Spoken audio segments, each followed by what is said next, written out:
Limitless, 2011. This film is about accessing parts of the brain that we don't access. It's kind of fictionalized simply because I've read since that there's no way that we only use 10% of our brain capacity. But it's a lovely fantasy in a sense that if we could develop a pill that allowed us to increase our capacity by, um, you know, tenfold. We went from accessing 10% of our brain to 100%. Um, what would that do for us? Well, for a start, it would create an awful lot of envy. Now, the first half of this film is it shows Eddie Mora, played by Bradley Cooper, going from looking fairly disheveled, I guess.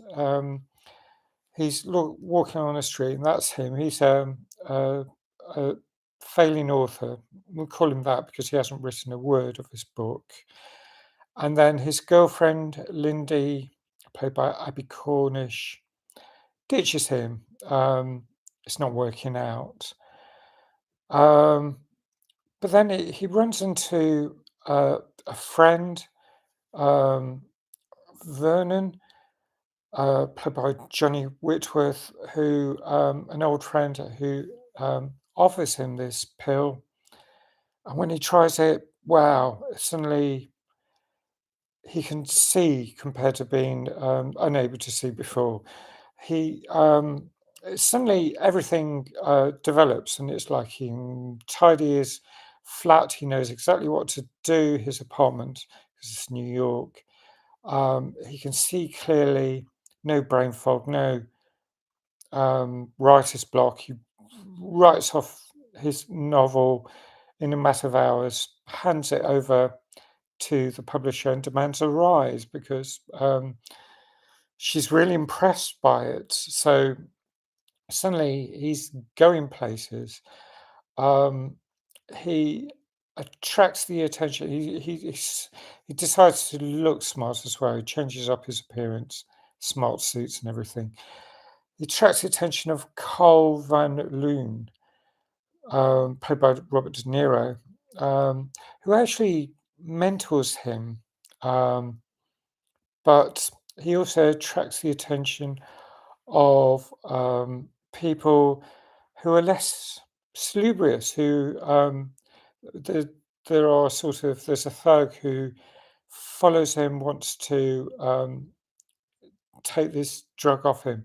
So as time proceeds in this film, quite a few problems emerge. I mean, he meets Anna Friel, used to be in Anna Friel, playing a character, of course, plays Melissa Grant.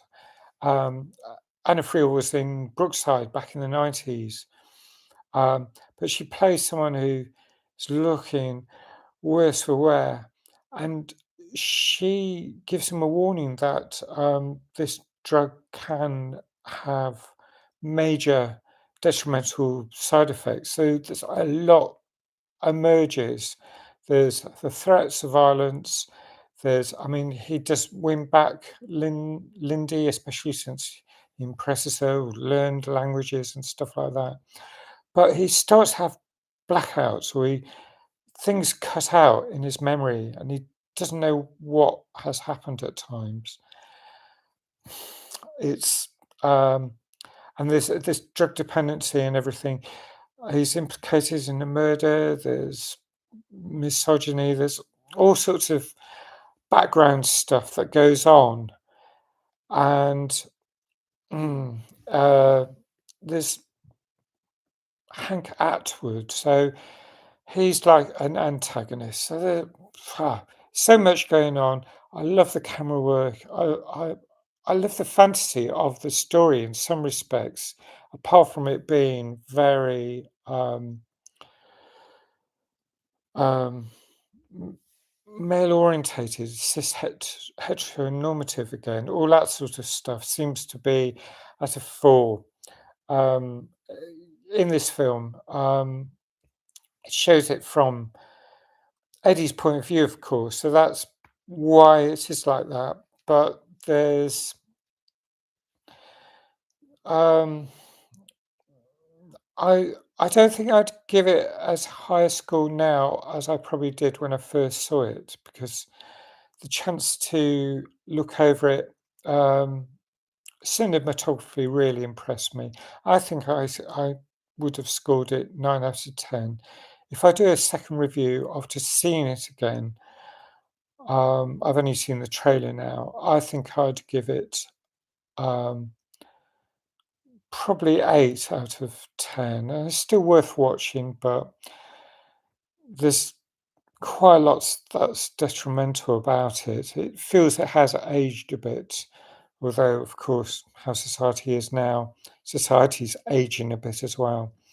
So, 8 out of 10. I'd like to know what you think about this film.